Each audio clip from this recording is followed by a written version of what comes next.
Yamaha Ray. Yamaha Rayல பார்த்தீங்கன்னா so இது உள்ளே வர பேரிங் 2 பேரிங் வருது. இந்த புள்ளியில் வந்து 2 பேரிங் வருது. அது எதுனா இதுதான். ஸோ இந்த லாக்கை கட்டினா தான் இந்த பேரிங் கட்ட முடியும். இது ஒரு முக்கிய விஷயம். ஸோ இதுதான் ஒரிஜினல் பேரிங். இது பார்த்தீங்கன்னா ஒரிஜினல் பேரிங்கு. இந்த பேரிங் மாற்றுறது ஒரு விஷயமா மெயினாக தெரிஞ்சுக்கணும். ஸோ இத்தனாயிரம் கிலோமீட்டர் ஓடி இருக்குது அப்படின்னா இந்த பேரிங்லாம் கண்டிப்பாக மாற்றியே ஆக வேண்டும். ஸோ கிளச்சி பெல்லில் ஷூ உட்கார்ற இடம் இது. ஸோ மெயினாக வந்து Yamaha ரேக்கு வந்து வண்டி உதற ப்ராப்ளம் வந்ததுன்னா கட்டாயமாக இந்த மாதிரி 2 பேரிங்கு உள்ளே வர கிளச்சி ஷூ செட்டு இதெல்லாம் மாற்றினா தான் நீங்கள் வண்டி வந்து பர்ஃபார்மன்ஸ் நல்லாயிருக்கும். ஸோ நான் எப்படி செய்கிறேன் அப்படின்ற பார்த்து ஸ்டூடெண்ட்ஸுங்க செஞ்சிங்கன்னா உங்களுக்கு ரொம்ப அருமையாக இருக்கும், ஜோராகவும் இருக்கும் வண்டி. ஸோ இந்த லாக்கு கட்டினா தான் இது வெளியே வரும். ஸோ அது ஒரு முக்கியம். இந்த லாக்கு கட்டுறதுக்கு ரொம்ப சிரமமாக இருக்கும். பொறுமையாக நிதானமாக அழகாக கட்டி எடுத்தால் தான் இது வேலை ஆகும். அப்படி இல்லை உங்களால் கட்ட முடியலன்னா என்கிட்ட பார்சலில் அனுப்புங்க, நான் வட்டரை வச்சுருக்கேன். ஸோ எங்ககிட்ட நான் கட்டி இதை ரெடி பண்ணிடுவேன். ஸோ இது ஒரு முக்கிய தகவல். இதுதான் இந்த பேரிங் பார்த்தீங்கன்னா அருமையாக இருக்கும். ஸோ ப்ளே இல்லாமல் இருக்கும், அதாவது இப்படியும் ப்ளே இல்லாமல் இருக்கும். ஸோ அதுக்கு தான் இந்த பேரிங் மாற்றுறது. கிளச்சி பர்ஃபார்மன்ஸ் அருமையாக ரொம்ப ஜோராக ஜம்முன்னு இருக்கும். பண்ணி போட்டோம்னா ஃபஸ்ட் கிளாஸாக இருக்கும். மெயினாக இந்த லாக்கு தான் மெயினாக நீங்கள் கட்டி ஆகணும்.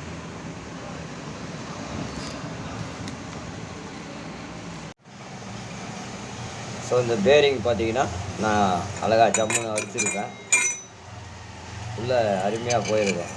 ஸோ இதுதான் நம்ம இந்த பேரிங் அடிக்கக்கூடிய ஒரு விஷயம். இதுக்குள்ளே அழகாக சீட்டிங் ஆகிடும். ஏன் அந்த மாதிரினா இந்த மாதிரி ஒரு ஸ்டெப்பு உள்ள அழகாக ஒரு சாஃப்ட்டு கருக்காது உள்ளே போகிற மாதிரி அப்படி உள்ளே போட்டு அப்படின்னிங்கன்னா கருக்கா உள்ளே போய் உக்காந்துருவாது. ரொம்ப தட்டக்கூட அவசியம் ரொம்ப தேவையில்லை. கருக்கா இந்த மாதிரி ஒரு பஞ்சை வச்சு அழகாக அடிச்சிங்கன்னா ரொம்ப ஜோராக அருமையாக இருக்கும். ஸோ இதுதான் நம்ம செய்ய வேண்டிய வேலை. இப்போது இந்த சாப்பிட்டு அழகாக வெளியே எடுத்துடலாம். வெளியே எடுத்துட்டோம்னா ஈஸியாக வந்துடும். இதுக்கப்புறம் இந்த லாக்கு எப்படி போடுறதுன்றத ஒரு தகவலாக பார்க்கலாம். நம்ம சாதாரணமாக இந்த லாக்கை வந்து உள்ளே பார்த்தீங்கன்னா இந்த லாக்கை வந்து சாதாரணமாக உள்ளே போட்டிங்கன்னா ஸோ இந்த ஷாப்லேயே திருப்பி இந்த மாதிரி தட்டினீங்கன்னா உள்ளே போய் கரெக்டாக இந்த மாதிரி லாக் ஆகிடும். ரொம்ப கஷ்டம் கிடையாது, ரொம்ப ஈஸியான வேலை தான் இது. ஆனால் பார்க்குறதுக்கு கஷ்டமாக தான் இருக்கும். உள்ளே இருக்கிற லாக்கை கட்டுறதுக்கு ரொம்ப கஷ்டமாக இருக்கும். ஸோ உள்ளே லாக்கு நல்லா மாட்டியிருக்கா அப்படின்ற ஒரு தகவலை நம்ம பார்க்கணும். அதுதான் மெயினான ஒரு விஷயம். பார்த்திங்கன்னா அந்த உள்ளே லாக் இருக்கும், லாக்கு உள்ளே நல்லா படிடணும். இதுதான் இந்த லாக்கு எப்படி மாற்றுறதுன்ற ஒரு விஷயம். ஏன்னா இந்த பேரிங்கை பொறுத்தவரை நம்ம ஈஸியாக அடிச்சிடலாம். உள்ளே இருக்கிற பேரிங் அடிக்கிறது தான் ரொம்ப கஷ்டம். இப்போது இந்த பேரிங் பார்த்தீங்கன்னா ஹைட்ராலிக்கில் அழுத்துறேன்.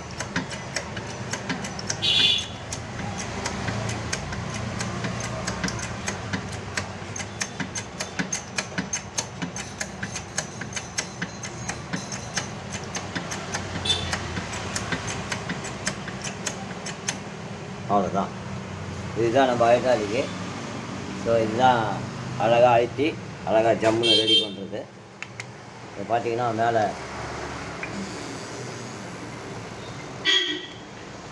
போயிடும். ஸோ இப்போ வந்து நம்ம பேரிங்கு கருக்காக இருக்கும். பேரிங் பார்த்திங்கன்னா உள்ளே கருக்காக இருக்கும், எந்த ஒரு டேமேஜும் இருக்காது. இதுதான் நம்ம பண்ணக்கூடிய ஒரு முக்கியமான விஷயம்.